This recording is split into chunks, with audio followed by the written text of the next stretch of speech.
Okay, dear all, as ma'am mentioned, first we will be having a session on professional ethics, and then we will be having the session on criterion 7.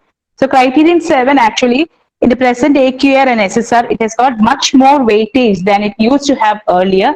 And kindly, we have to think or we have to brainstorm as to how we can improve or what all we can do as a department and as an institution as a whole. So first we'll be having the session on professional ethics. So I'm not going to go into, presentation more because it's getting stuck kind of for whatever reason. We'll just begin with this. I will do something on professional ethics. I thought it's good for us to know, what we are up against, or how we need to behave, what we need to do, what is our role, and our rights and responsibilities as faculty members. Believe me, I did not know any of this when I joined as a teacher. I was told to come and teach. I went and taught. But slowly over the years, I realized, we have got a lot of responsibility in the institution, and how we behave, how we function with other people is important. I don't think, and this first thing came up, I think years ago somewhere in the 1990s, Sister Anuma Philip was, when we went for refresher course and orientation course in the university, Sister was giving a lecture. So at that time, I helped her to prepare this, and she's given, I think, about 35 or 38 times she has done this lecture. So I told her, I said she will be given a prize for doing this lecture so many times at the University of Madras. We worked on it together, and so now I do it on my own. Sister, in fact, I asked Sister if she can come, but she said, no, I'm not coming, because she's sitting in a place called Palmalere, which is somewhere in on the outskirts of Banglore, more towards Andhra Pradesh. It's actually in Andhra. So she's there, and she said that she has no connectivity.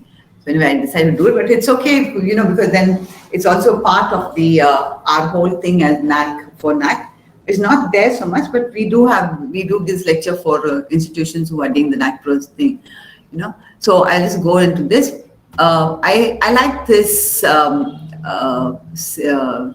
quotation from Henry Brooks Adams, and now it is more or less everybody uses this. It says, a teacher affects eternity. One can never tell where his or her influence stops. And if you reflect on this, it really brings to my mind the mentoring, how we affect our students, how we affect others. Actually, this morning, somebody called me up.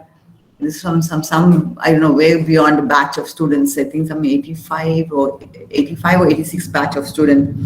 I said, ma'am. So I said, look, stop calling ma'am. You're a grandmother and you're calling me ma'am. He says, no, ma'am, that's a different story. So, you as a teacher, we hold a position in society. People respect us. Honestly, I have seen among, when you go to a doctor or you go to some government office, the moment you are safe from a college or from a teacher, they give you so much of respect. And I think we influence generations of young people. So a teacher affects eternity. We can never tell where our influence stops, actually where it starts and where it stops. Now, what are the qualities a teacher needs to possess? First, courage. One, to stand before a class and to lecture. The first 2-3 days, or even the first 1 week or 1 month, I know it's a frightening experience. And I will say this. I was not even 22 years old. I was asked to come and teach. I used to go to the college, Stella Maris, after I finished my MSc in Pachapas. I was in the NCC. I continued the NCC. And so I used to go to Stella Maris College every Saturday for parade. So after I finished my 2 years of MSc also, I continued to go to Stella Maris College. And I was helping, the NCC officer was the librarian. So I used to help her. And I started working in the library just for the sake of keeping myself occupied. I did not know what to do with myself. So I used to keep myself occupied, go to the library, and she was helping with the orientation program for students, etc. And of course, Sister Helena, the principal, we were in good terms. I was a good friend of hers. By then, we had become really good friends. She called me one day and said, you go meet the head of department of botany. So I said to her, sister, for what? She said, you go see. And so I went and met the HOD. She told me, it was a Friday, I remember. She said, you take one book and go. Monday morning, you come and do a lecture on pteridophytes, something like Lycopodium or Salaginella or something. Nisha should know this. I was like, for what? And she said, No, you go and think, didn't Sister Helen tell you? So I went back to Sister Helen and she said, no, one of the faculty members has got a permanent job elsewhere. So we have got a vacancy coming up. We'd like to take you in. She didn't even ask me whether, Ordetta, you want to teach? Do you like teaching? Nothing. So, and she told me, bring one application and come. What is the application? Something you write, say, I'm applying for this job. That's all I did. I have a copy of that. And believe me, my father wrote that for me. Not that I wrote any of that. So anyway, I took that and went to the department. They asked me to go and teach. It was for the first year students. No, not first year, second year students. Because by then we had tried to fight in second year. So I went to the class and I was like shaking from head to foot. Believe me, the head of department and all the 5 faculty were there. And I'm like, why are you people all sitting here for what? I couldn't even open my mouth. I was so dumbstruck. It was just a frightening experience and I have not forgotten it. But that was my first experience of teaching. And I used to tell them after, I said, look, all of you are my teachers. And then you want me to come and teach in front of all of you. What do you all think this is? But well, I took on well. It became a thing. So for me, teaching, although I love teaching, I used to give tuition to kids. I used to teach, other students in the class. I did a lot of, we had peer teaching in the department when I was a student. I think I did all of that. It was okay for me. I like to teach and think, but I got into this without knowing that this is going to be my lifetime's, profession, my career and things that way. But slowly over the years, I learned many things. Respect came naturally. Respect for authority, respect for the heads of department, respect for other faculty members, all who were my teachers. All that is okay. But a lot of things in terms of confidence, in terms of competence and courage to open the mouth and speak. I tell you, I would not have spoken like this some 25 years ago. I was made the academic dean, first academic dean. I had one more person with me. She was for the arts department. I was for the science department. I would do all the work. But the moment I had to go to the mic, I'll tell her, I say, Lima, you go and talk. And she could not do anything in terms of writing. So we really complimented each other well. But when it came to going to the mic, Lima, you go and talk. Lima, you go and talk. I was good in the classroom. I was fantastic in the classroom, in the lab, etc. But to talk in front of the whole body of staff, half who were my teachers, I said, I'm not coming up. But over the years, once that, I got over that initial stage fear, I did a lot of things at college. I took up courage. I used to face challenges as if it was nothing for me. I would dive into literally sometimes, challenging situations with a lot of courage and say, Lord, give me the strength to do what I'm doing and let me do it well. So you need to have a lot of courage to face teachers, other teachers, to face public, parents, students when they confront you. You need to have loyalty to your institution. And this is something that most of us don't have in the beginning. Over the years, yes, we begin to develop that dedication, commitment to our teaching profession. So the loyalty to the institution, maturity. We cannot, when I was hardly 22 years when I joined not even 22 years when I joined the college for teaching. You are still a student. You don't even know what it is to work with each other. You have never been, in an office and worked with somebody, but you had to demonstrate that maturity in the classroom, maturity when you deal with other people, right? Especially, and this is a good learning experience for me because they were all my teachers. So to show that maturity, not to buckle up, not to, give in to things which are not correct. You have to have a lot of prudence, lot of discretion. I would also put those things down. A lot of self-discipline, and you have to be competent. If you have to continue in this career, because remember, knowledge of yesterday is not knowledge of today. A teacher learns all her or his life. All our lifetime is a learning experience for us. What was there yesterday is not there today, right? What we learned as students is not there anymore. So we have to be competent enough to face the kind of the profession that we are in and develop a sense of confidence. It's very difficult as young faculty members, but in a year or a couple of months, you will get into this. So these are some of the qualities the teacher needs to possess. And what are the professional or academic responsibilities of a teacher? First and foremost, as academicians, we need to seek and state the truth as we see it. Okay, what do I mean by this? If I see something happening in the college, it is my bound, and I think it's not correct, it is my bounden duty to go and report it. I cannot take sides. Whatever may be the problem, the thing, whether it's with the management or with another faculty member or with the student or whatever is happening, we need to stand up for truth, right?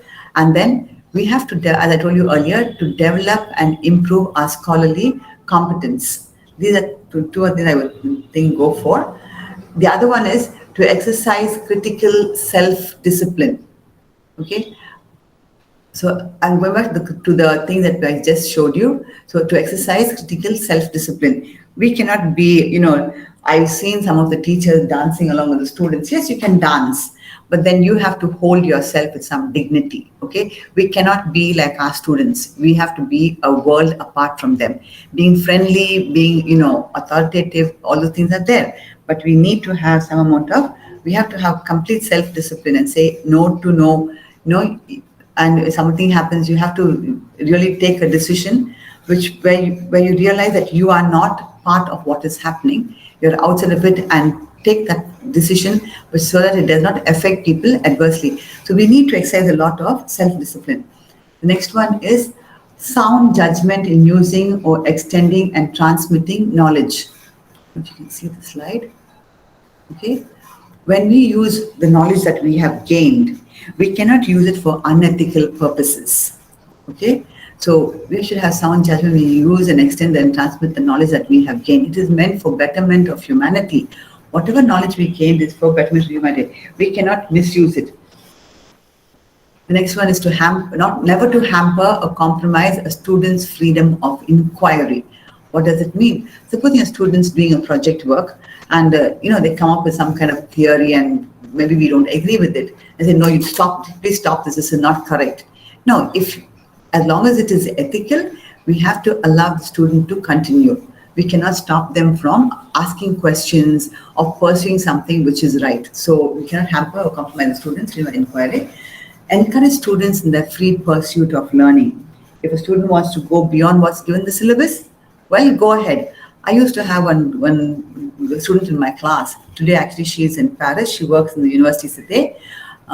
She's doing very well at the embassy. She works with all the international students in the University Cité in Paris. She was brilliant in the classroom, and she finished in 1990. I know her department number, 87BT44, Rasika. She was brilliant, but she will sit in my class with a bored look in every class. And one day I called her, I said, Rasika, why are you sitting at the back over there and looking out of the window all the time? She said, ma'am, all this I know. I said, how do you know all this? I used to read all this before. Then I said, what do you want to do? She said, I like to go to the library. So then I told her, I said, let me get permission from the head of department, because at that time we didn't have the thing of sending them to library the first year of autonomy. And we did have marks for attendance, which was hardly 5 marks, but we did have. But I told her, I said, let me ask the HOD and get back to you. So I got back to the head of department and said, look, she's very bored in the class, but she gets full marks in the test. I have no right to, to stop for the thing. So a lot of discussion, and they allowed her to go. So she would go into in the library and sit down. Believe me, she got 100% percentile score for GRE and for TOEFL. And there were so many universities that offered her fellowship. She finished her PhD, she finished her postdoctoral in Rockefeller University in New York. Today, I told you she's working in Paris. Brilliant girl. Like this, there are other students also in the class whom we would encourage. If they are doing very well in their testing and evaluation, then we would allow them to go and do something else. But I used to give a lot of assignments just to keep her occupied, not just send her to the library, but I'll give her some work to do. Sometimes keep her, in the department, make her do some work in the department also, but not every class. Here and there, some class I used to allow her. So it is good to allow them to go and do something else, because that's what we call as advanced learners. They learn so much and they learn faster than others. To practice intellectual honesty. Why do we have today plagiarism software? Because many people do not, practice intellectual honesty. Right? We cut, copy and paste from other people, all their hard work and their research work and etc. It's up to us. Even vice chancellors have done this, plagiarism in India. It's not funny.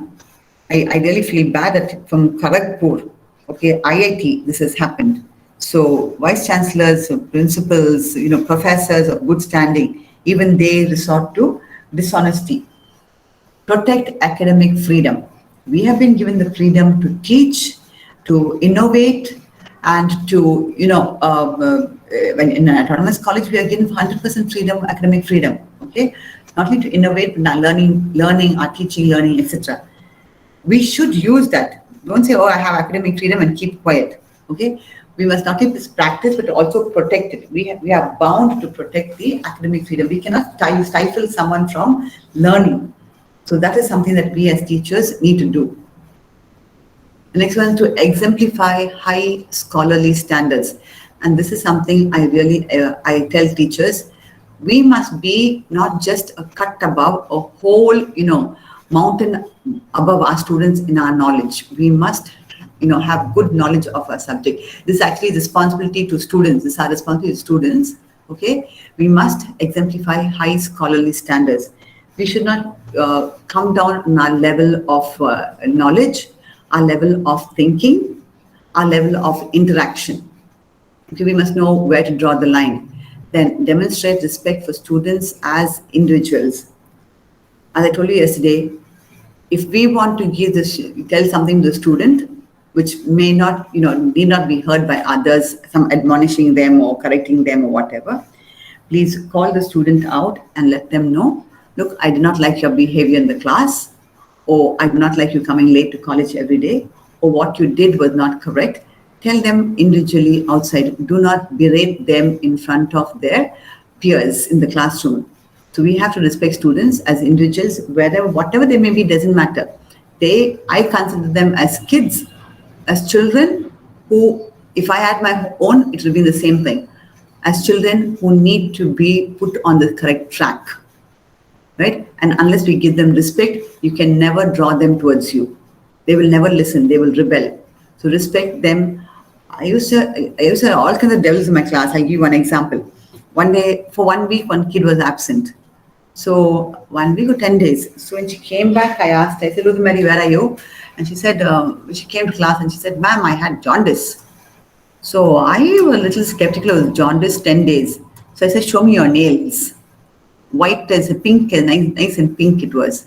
I peered into her eyes, because normally if you have jaundice and you look into the eyes will be yellow. It doesn't the bilirubin doesn't come on so fast, so she doesn't, the eyes will not become pink like a normal immediately, at least for 3-4 weeks, 21 days. It's nice and pink. So I said, look here, what jaundice you had? Yes, ma'am, I had jaundice. I have medical certificate. Took the medical certificate, written there jaundice. So I'm like, what is wrong with it? I said, where's your blood test? That's all I didn't have. I said, where were you? I was in the house only, ma'am, I had jaundice. Then I probed deeper. I said, no, you were not in the house. I'm going to call your mother. What were you? Then slowly the story comes out. She has been gallivanting in some boy somewhere the whole 10 days. So then I had to call the mother. I told the mother about this, and then they want to stop the child from thing. Then I told in front of the mother, I told her, I said, you stop her, she'll go and do something else. So slowly I counseled the girl. Today, she still writes to me. Sometimes she calls me up. That's the respect I gave her as a young girl she's committed a mistake, but I did not call her in front of her classmates. This was many of them. I will not call in front of their classmates and fire them, right? Because they will get upset. Sometimes you admonish a child, they will go and commit suicide. That's the next story. So we really have to be careful with them. It's good. We must correct them, but we don't need to do it in the classroom. Respect them as they are for what they are. They may not be intelligent. They may not be, hardworking. Doesn't matter. They may not be able to respond. They may be introverts. Doesn't matter. We have to respect them for what they are and who they are. Okay, especially when it comes to speaking in a classroom. Many of them do not have the courage to stand up and speak. So let it go, but slowly get them, once in a way. What I used to do was, when I finished teaching in the class, I put the PPT back again. I used to have a second PPT where I didn't have the notes on it. So the first one won't have the notes. I just put the bullet points and teach. So I have a second PPT with all the notes on it. I would make them to read each one of the bullet points with the explanation. So they got in the habit of reading loudly in the class. With that, slowly they will get in the habit of speaking in the classroom. That's one way of getting the introverts to become extroverts. It takes time, 6 months, 1 year, but that's what you can do. And many of them are grateful for that, okay? You also, as I said, the same thing, create in the classroom a climate that encourages students to learn. If we go there as a teacher and just lecture something, and come out, they are not going to study. They say, okay, ma'am is just coming and reading from the textbook. We can do the same. We don't need her to do this. So I think we need to create in the classroom a climate that encourages them to learn. Give them quiz, give them, question them here and there, give them an example or tell them some anecdote which makes them, keeps them comfortable in the classroom. Then they will want to attach something to what you are saying. Or you can, sometimes I make them, say something about what happened, ask them to give some example of what is happening in their life or whatever. And once they get talking, they listen to you, they pay attention, etc.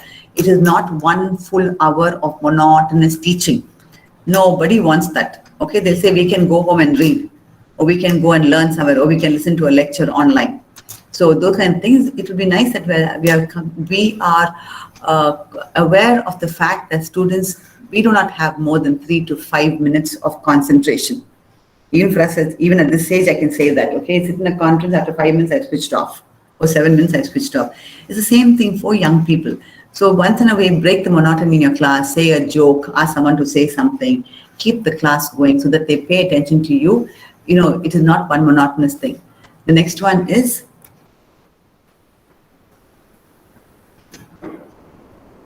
adhere to our role as intellectual guides and counselors. Okay, we cannot be parents for them, we cannot think, but we are intellectual guides and counselors for them, and they will look up to us, role models. Okay, we have to foster also honest academic conduct. Supposing a student, simple thing, a student copies in a test. Okay, what I usually do is I will keep quiet. I go stand next to her. I'll take away the piece of paper or whatever, and so that nobody else sees what's happening. And then I will tell her, I'd like to see you after the class. The test is over. The same thing for the examination. This is the rule in our college. We allow the student to finish the examination.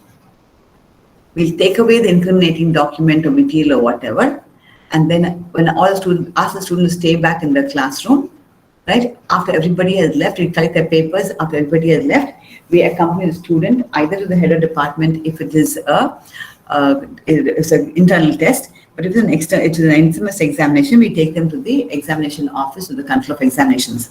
There, they will deal with them. Okay, I hand over that single paper, the incriminating document if they've copied something. There are girls who write on their ties. Okay, so we have taken there and don't know going anywhere else. Stay there and then tell the examiner this is what is the control of examination. This is what has happened, right? So we do not admonish the student in front of anybody else, and nobody else knows what has happened, right? But if it's an internal test, I will call them and I will give them a piece of my mind, but I also tell them, if this is a sentence I use with them, if you cannot be honest, how can your children be honest? That's the only question I ask them. If you are not honest, what honesty will you teach your child? Put yourself as a mother and see what honesty will you teach your child. So that, to a large extent, rankles in them, remains in them. They will change slowly. They do it in moments of, as an impulse, because they're frightened, they won't get good marks, this thing, that, they're not studying. But it's good to counsel them and ensure that you are aware that they're not academically honest, especially in tests, in submitting of assignments, in, trying to copy from somebody else, things like that, okay?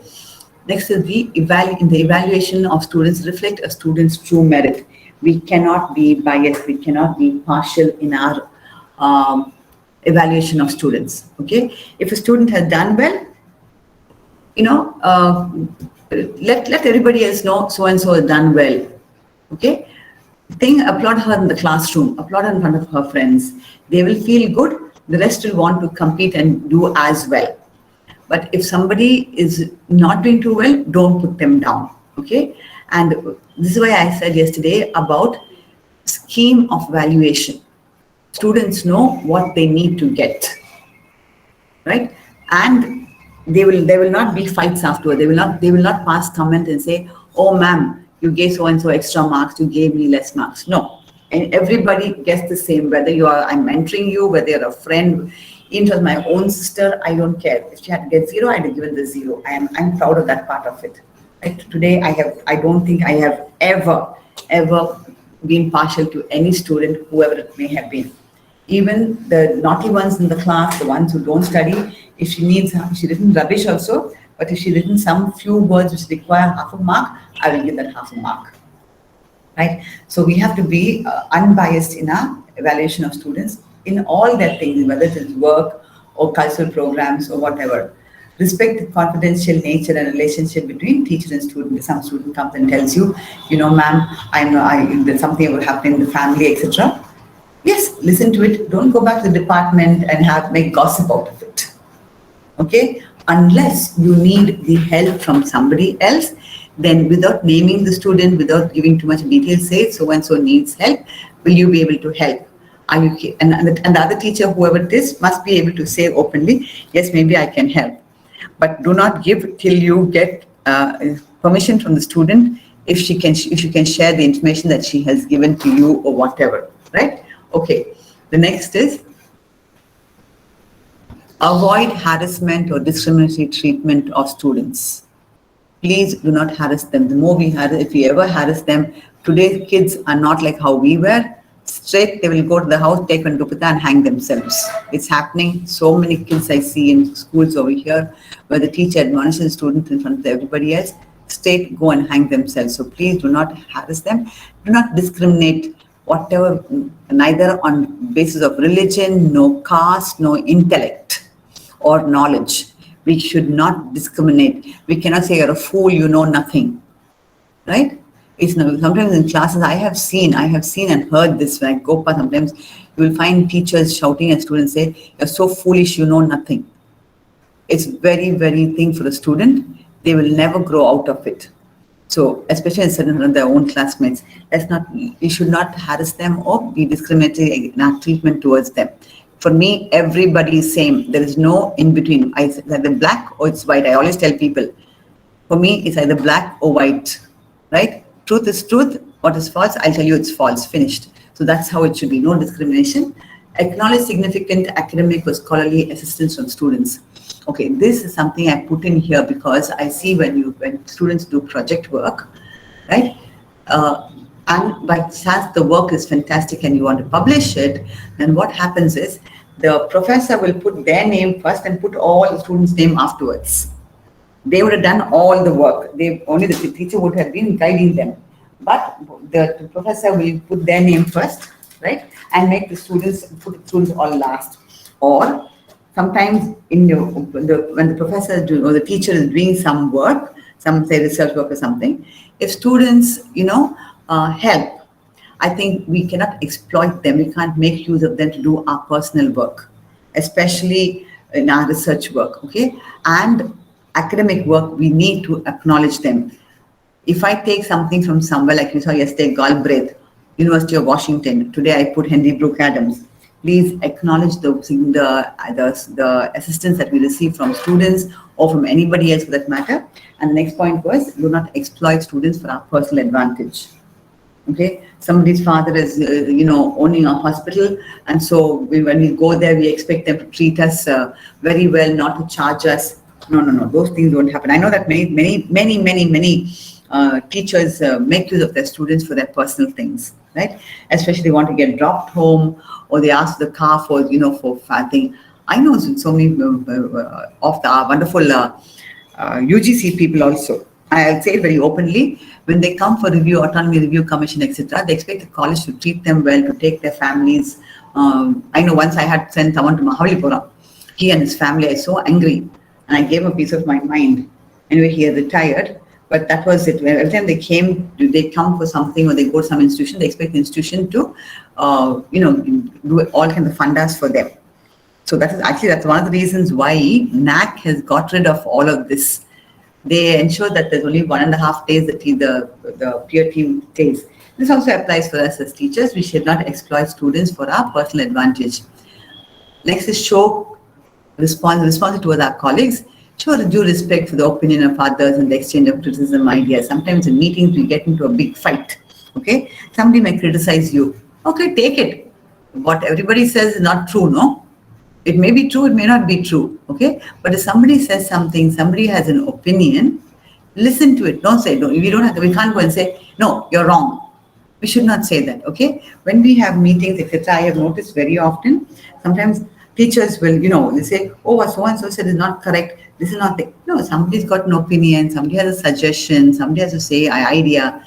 Put it forth, let them put it forth. Whether we take it or not take it is a different story, but we should show respect for those people for whatever they say. They may be better than us, their ideas may be better than us. Respect. Also respect and defend the free inquiry of associates. Suppose somebody is doing some research into something. We cannot go and stop them. We cannot tell them, look, what you're doing is wrong. Please don't do this. Unless it is ethically wrong, then we have a bounden duty to tell them. And also if they do not listen, and that will come again a little later, we have to tell the authority if it is going to affect the institution or others in the department or an institution, then we are bound to tell the authorities that this is happening. And so you can take action against the person and tell the person in writing also. I'll come up with that a little later. Avoid interference in other people's work. What they're doing, let them do. Don't go and say, you should not be doing this unless it is out of the role and function of the person as a teacher in the department or somebody else in the institution. Never discriminate against or harass colleagues. Simple, it doesn't need any explanation for this. And then the next one is refrain from personal vilification. We cannot be malicious towards somebody else. We cannot bear false witness. I think our 10 commands say do not bear false witness. Very often we are malicious to others. We cast aspersions on people. We should not be doing that, right? They may have their own difficulty. They may be the way they are, but we cannot cast aspersions or personally vilify anybody. Strive to be objective in evaluating professional performance of colleagues. When we do, I do not know whether you all have it. I have been telling institutions today, because NAAC expects it of us, to have a performance appraisal.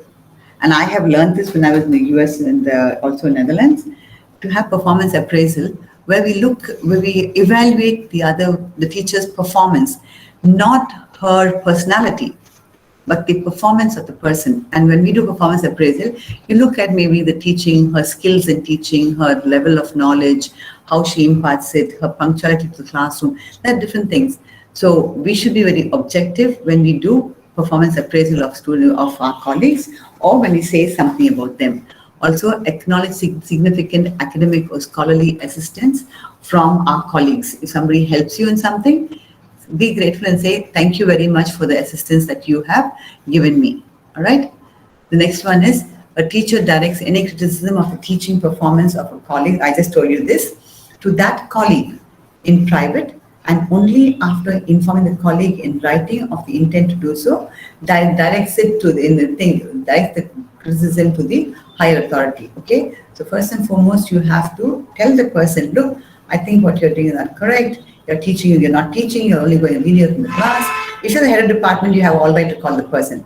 But if you're somebody, or just another colleague in the department, you have if you think you need to criticize the person's teaching performance, right, evaluation, etc., you can tell them up to their face, right? And if they continue to do it, then you tell them, maybe I have to tell my superiors or our authorities about what they, and give it in writing to the colleague and say, I am going to do this, right?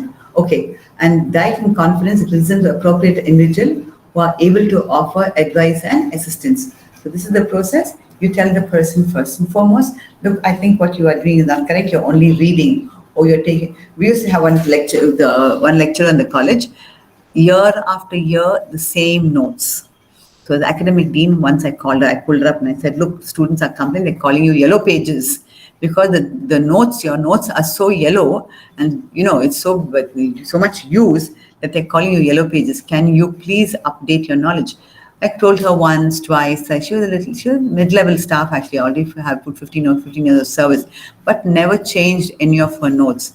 Even if you want to get the same notes, I think you can read up something more, add something else to it, whatever. So then I told them it wasn't happening.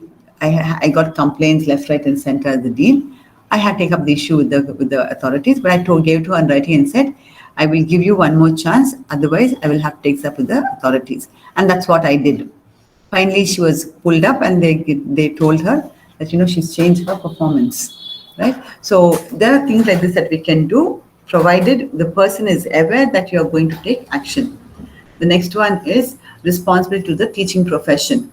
So to accord just and equitable treatment to all members of the profession in the exercise of their professional rights and responsibilities. Okay, so we have to be equitable in our treatment of all our colleagues in the same profession, whether in this college or some other college. None of us are above the rest. Okay, so the people in other institutions may be better than us, but we have to look at them, as professionals in the profession. You can't say, oh, teachers in that college are very poor, they don't teach. No, they are professional, they're just like us. They may be saying something about us too. So we have to treat them in an equitable manner. The next one is maintain confidentiality of professional information acquired about colleagues in the course of employment. So if somebody comes and confides in you something about themselves or whatever, please maintain that information as confidential. Okay. I have heard so much from other faculty members. They come and share sometimes. Like I stay back in the afternoons. I can share this with somebody with you all because you'll not know the person. One evening at 5:30, I think, I was in my department, and I usually used to work late till 6:30, 7, no, about 6 o'clock. And so I just went down to the restroom, and then I saw this teacher going past. So I called and I said, why are you so late in the college? Usually nobody is there. I'll be the only one in the institution at that point in time. So there'll be one lady over there who will, stay back because she stays opposite the institution. She'll stay back and keep me company. I didn't want to be, the watchmen were there, this huge campus, as all on the building, 3-story building. So I asked her, I said, what are you doing so late in the campus? She was crying. So then I said, come to my department, let's chat. Then I spoke to her and she came up with, she was really sad and she was so upset because she had a lot of loans and she wanted to quit her job so that she'll get her PF and all that, take voluntary retirement so that she can get some money to pay off the bad loans she had. And then I said to her, I said, look, don't be mad. If you give up your job, the rest of your life, what you're going to do, you've hardly finished half your service. You will not get pension properly. You get only half the pension, whatever, and your benefits will not be much. I said, don't be so crazy, just go and ask the management. So anyway, a lot of times I spoke to her and said, meet the management or whatever. She told me finally, she said, Ordetta, if not for you, I'd have gone onto the railway tracks this evening. That evening she told me. I was so taken aback. But till today, I have not shared who the person is with anybody in the college. I may have spoken about this incident in other different fora, but I have never shared the person, who it was, and nothing like that. So and I think to date, she knows that whatever she said to me remains, in confidence. So this is something that it may be personal, it may be private, it may be, to do something in their own family, their children or whatever, their personal lives. If they think that they can confide in you, somebody comes and confides in you because they know at the gut level that they trust you. Okay, and you also know that they trust you, right? So we cannot break someone's confidence or the confidence that they have imposed in us, right? Or reposed in us, sorry. The next one is discuss professional matters concerning colleagues in a professional manner. Okay. See, we do a lot of work with each other. I may not like the kind of work you do, right? If you have submitted a report and it's not done well, right? I will call the person if I'm an authority and tell the person, look, I think this is substandard, or I won't use the word substandard, but I think this is not appropriate the way you have submitted the report. Please resubmit this. Please rewrite this. And only that person will know what I have said. I will never go and tell somebody, look, X or Y has given a report which is so badly written. No. Those kind of things I will not tell anybody because it is not correct. All of us do not have the same ability. And if you discuss with them, tell them, look, this is where you are lacking. As a teacher, you can do this. So discuss with them in a very professional manner, not at the level of hi, bye, yeah, how are you? Okay, those kind of things. Accept a position of responsibility only on the basis of professional preparation, right, and legal qualifications. If somebody asks me to be a head of department, I will think 10 times. Do I have the wherewithal to lead the department, to guide the faculty members, to guide the students, etc.? Okay? So we have to, it's not power, fame, and name. It is, can we lead the group somewhere? Can we take up the responsibility and discharge the duties reposed in us to the best of our abilities? Are we capable of doing it? If you don't have it, don't take it. I tell you, when I became head of department of bioinformatics, it was a very, very difficult task. So I told Sister Anama, 1 year I will be in charge. In that 1 year, I will develop myself. I will go and, get higher qualification and come back. And if you look at, I went to, I don't know how many courses across the globe in that 1 year and learned so much and came back so that I could lead the department. I could take decisions on the syllabus. Nobody else had bioinformatics in this country. I had to go back to my professors at MIT and to get information from them and then send the syllabus to them, make them check it and think.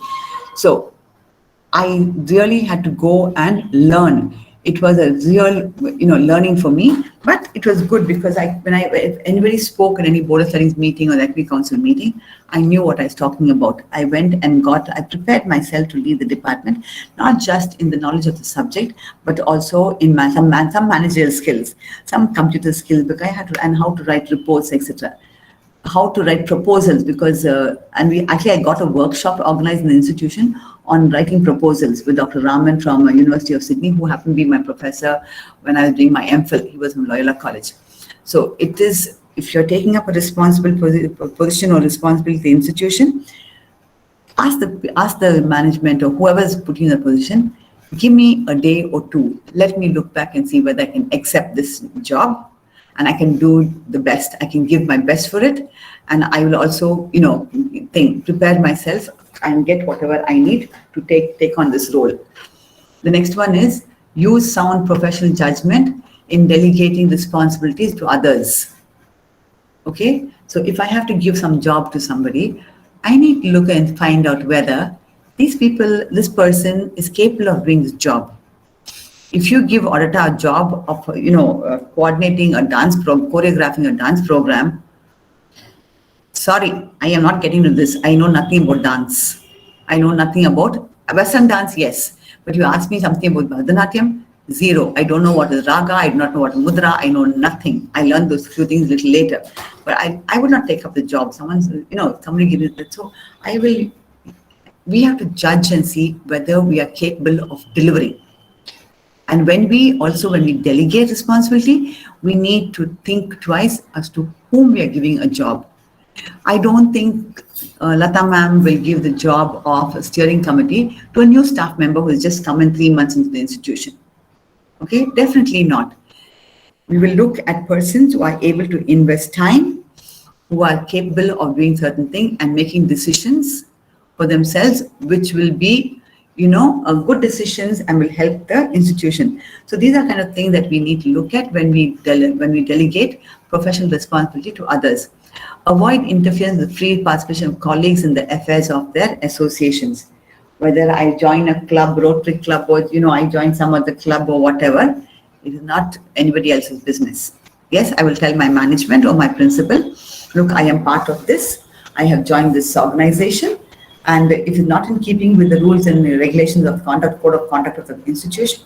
I am out of it. But if I'm permitted, I like to go. So none of our colleagues need to say, why are you a member of a Rotary Club or Lions Club, or why are you doing this? Provided the person has got permission from the institution, right, to be part of some association or organization outside, then it is not a problem.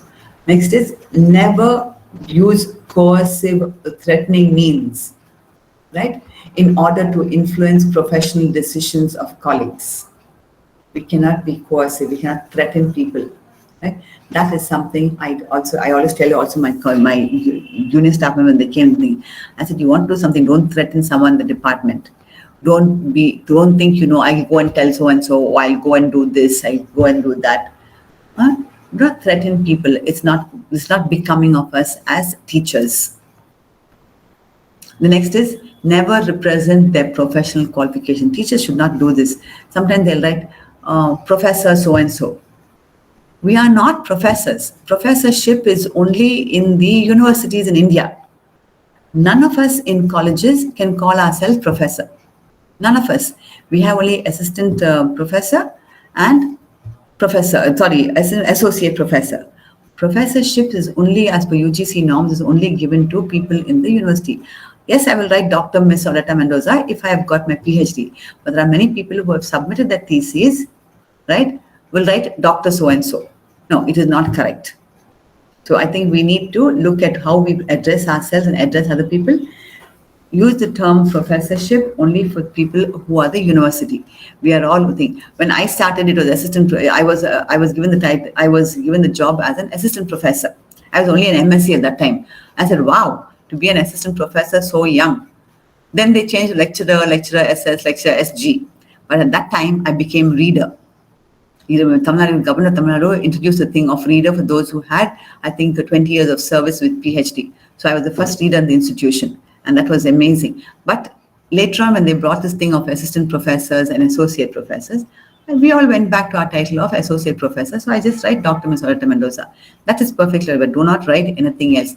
Even when you go out somewhere, don't say, "Oh, I'm a PhD," when you've not got your degree yet. Okay, I'm net qualified when I've not finished the net exam. It's not correct. Never criticize a colleague before students except as unavoidably related to an administrative or a judicial proceeding. So, you want to have a fight with your colleague? Go to the department, have a fight. Not in front of the student. If somebody has done something wrong, okay, and you know it is wrong, then wait for the person to come back to the department, or when they're alone somewhere, tackle them at that time.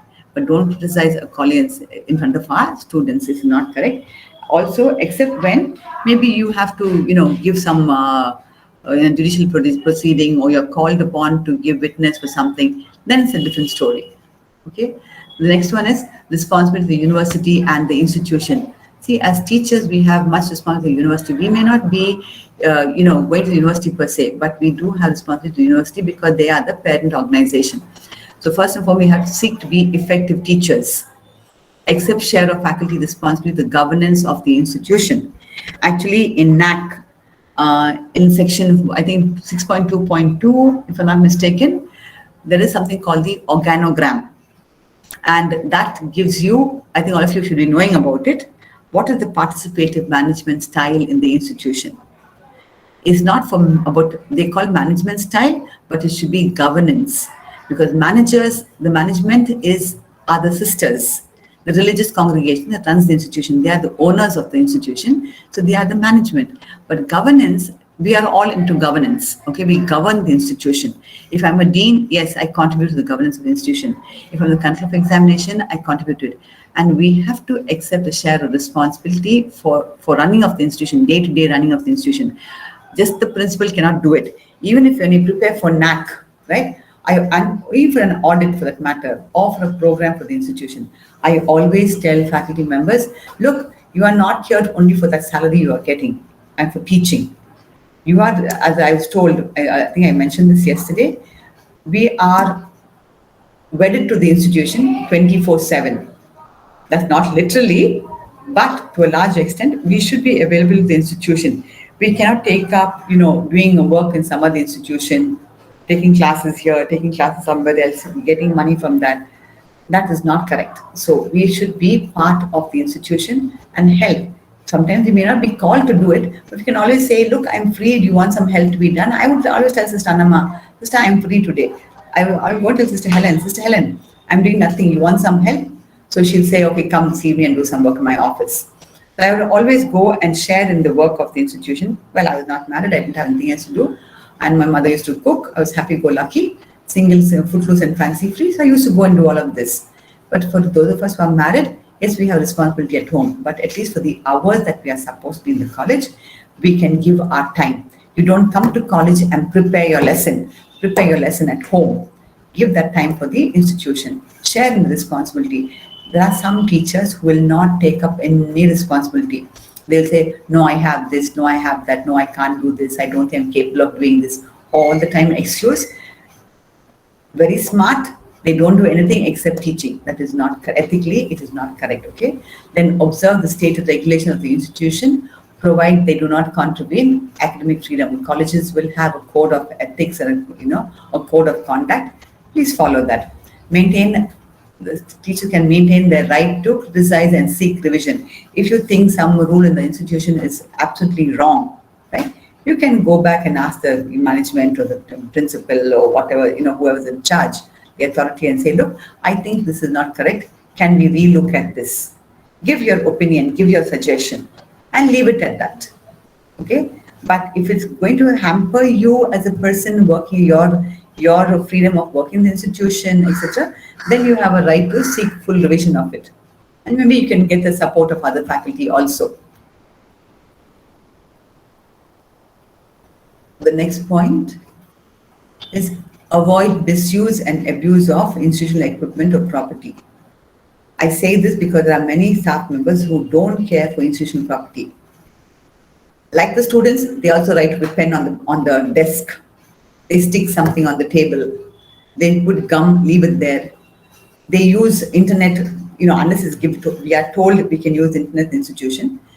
Earlier, people would come and use all their email in the college because they never had internet at home. Now that without permission, we cannot do such things, right?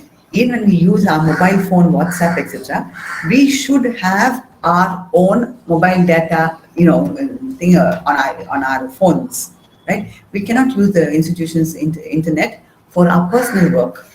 So institutional, equipment and property, it's our duty to protect it. Then give due respect, give due regard to their paramount responsibility within the institution, determining the amount and character of work that we do outside. First, I am bounded to my institution.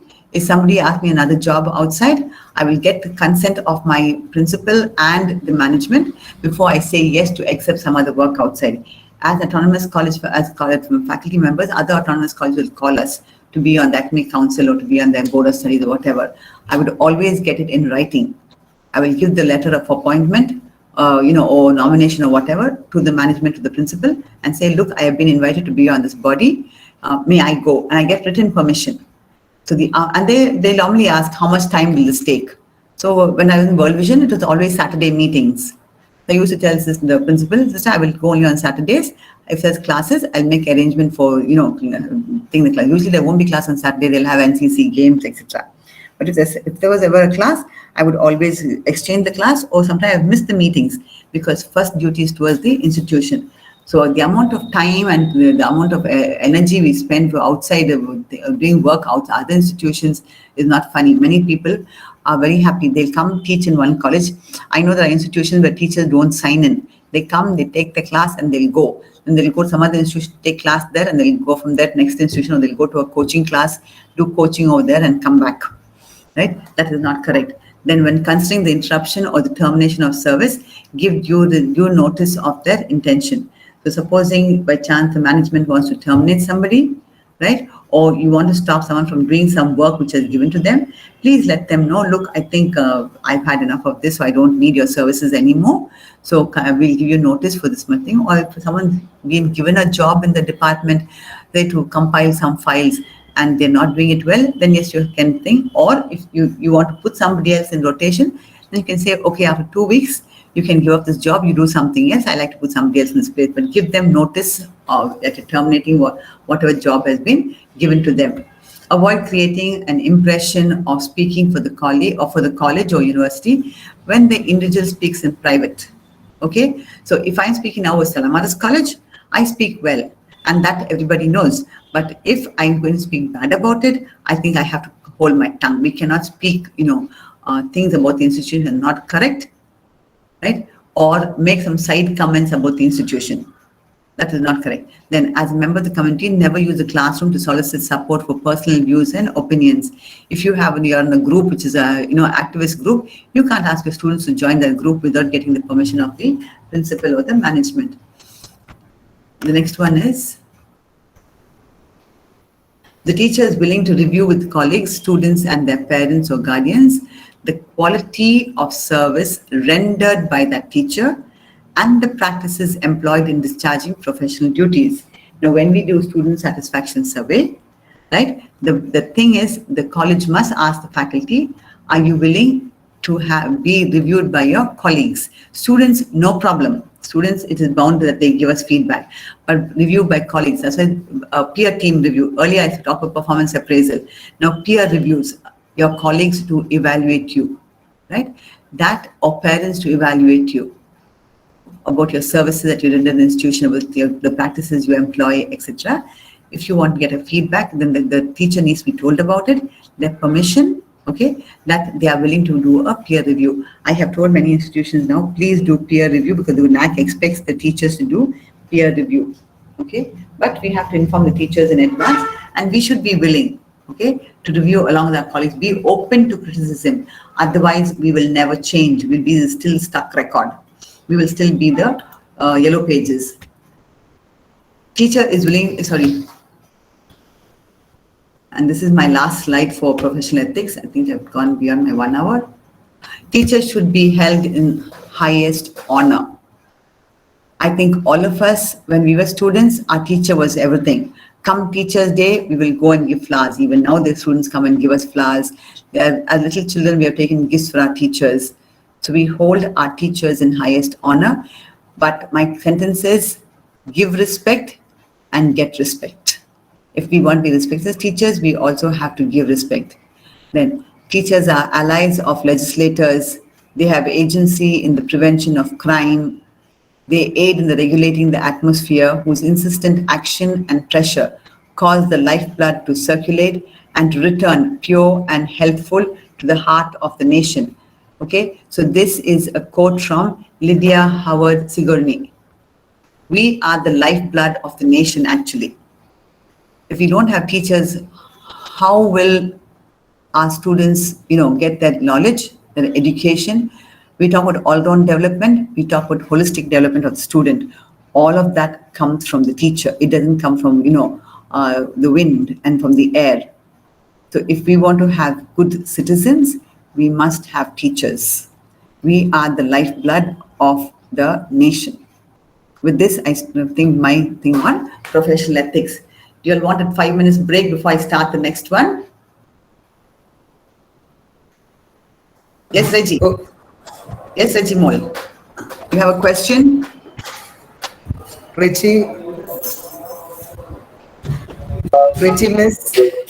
And no, ma'am, I think it was a mistake. Maybe I think. No problem. Don't worry. No, not an issue. So do you want to take a 5 minutes? You have any questions? You want to ask me, say something? Somebody wants to share something of the experiences as a teacher? You'll have a code of conduct, Lata. I think there's a lot of food for thought there. I hope so. Because I tell you, I'm saying my personal experience as a young teacher, none of this was ever told me. None of this was ever told to me. It was like, what are you talking about? After a few years, I went for orientation program. Then I used to work for Sanama. So then I got into doing this with her. I think many things I've learned by doing it myself and working with sister. I used to offer myself to do work, and I got to know all about this. And I put together all of this, part of my personal experiences, part of what we should be as teachers. I have from our colleagues, etc. There's a lot of food for thought in this. How we conduct ourselves.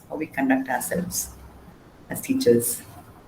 Anybody wants to share something more? Mr. Pushpa? Yes, ma'am. Siesta time? It's very nice. Thank you for reminding us to be what we are with a lot of values. Yeah. To add some value to the society in which we live. Thank you for the inspiration. You're welcome.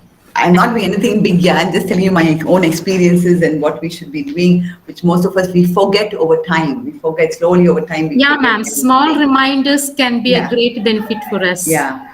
Right. That's all I want to say. There's nothing. So if you are ready to go, I will start the next lecture.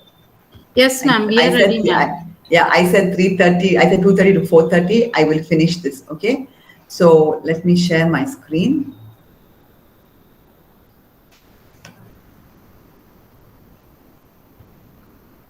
Okay, the next one is institutional values and best practices.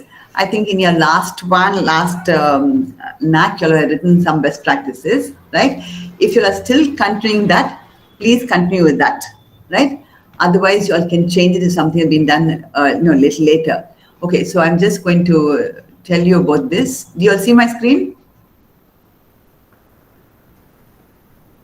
Okay, So I will not go into all of this thing. I'll just go straight directly into the metrics of the point 7. There are some 11 metrics in this. In 7, the key indicator 7.1, which is institutional values and social events. There are, I think, 7.1 to 1.11 or something. So first and foremost, the measures initiated by the institution, the promotion of gender equity during the last 5 years. Right? Remember, we spoke about gender sensitization, the professional ethics, human values, environmental science, all of that in curricular aspects. Take what you're doing over there and right over here. How do you promote gender equity? Now, in a women's college, it is not possible, but the fact that we can sensitize our students to the opposite gender, right, is good. It's also good for the institution. Look at if we can have someone of the opposite sex, men in our institution, maybe not as teachers, very difficult. Salamat hasn't got teachers. We used to have one lecturer, Mr. Raja, who was in charge of the diploma course in medical laboratory. Okay, and he was the only male faculty member we ever had in that college. But in our office, we have many of the staff who are, most of them are men. Okay, it makes up for all the women faculty members and the women students. But it's good to sensitize our students, right, on gender equity. So what they're asking you to do is, in about 500 words, describe gender equity and sensitization in curricular and co-curricular activities. So do we allow our students to go to boys' colleges for programs? That is one way, right, to compete on the same plane. So a women's college, they can compete on the same plane as the boys. Okay. Also, whether they can go to offices and work. Today is much easier for our students to go out and work among the opposite sex, but earlier it was very difficult. One of the reasons, many young girls get into teaching is because it's a safe haven. Right? The institution becomes a safe haven for many parents. So they tell children, go and get into teaching. They know, in a school which is not which is only a unisex education center, their daughters are safe. But we need to sensitize our students more and more on the opposite sex, right? As well as when they participate in curricular and co-curricular activities, how to behave, etc. So your annual gender sensitizing action plan is what is required. So if you don't have one, please make sure when you do your academic calendar, right, please put down 2 or 3 programs on gender sensitization or curricular and thing where you say co-curricular activities where you will be inviting students from the opposite gender into the institution, or some lectures on, LGBTQ, on transgenders, having transgenders into the institution for some program. It'd be wonderful. We used to have a whole group of transgenders who used to come to our college. Very smart ones, very smart. I tell you, I do appreciate them. And so well behaved. We look at them, we look down upon them, but some of them are so well behaved. They have been ostracized by society. It would be nice to call them the institution and let our students, recognize that there is something called a third gender. Transgenders are transgenders not of their own doing. It's because genetically something has happened in them that they are transgenders. Okay, so that is something you can do. Annual gender sensitization plan. Please get the planning evaluation committee to do this. Then what are the special facilities provided for women in terms of safety and security? Do you all have cameras in the campus? If you are having men on campus in the office, etc. Okay, what is the safety and security for the students? Do you have counseling for them? You have common rooms. This common rooms mainly you'll have because they're all girls students, not a problem. But in co-ed institutions, they need to have separate rooms for girls and separate room for boys. Then daycare center for young children, if we have. It's not possible, especially in the cities, because, to get a daycare, the parents will come and drop this. Even for own teachers to bring their children to, to the daycare center. If there is place, it would be good to have. In Stella Maris College, we have a place called Shanti Bhavan. Shanti Bhavan actually was set up by the social work department way back in 1965 when the social work department began. One sister, what's her name, Vidya, was there. So she started this, but slowly over time, young faculty members who had little babies after 2 months or 3 months of the maternity leave will leave their children in this daycare center, where also children of domestic helpers in the locality, when mothers go for work, all these kids are mainly below 3 years, 3 to 4 years. Okay, they'll come and leave their kids here, go for their domestic work, and then come back. That Sister Monica, who was in the daycare center till a few years ago, would even get children from parents who are going to IT sector.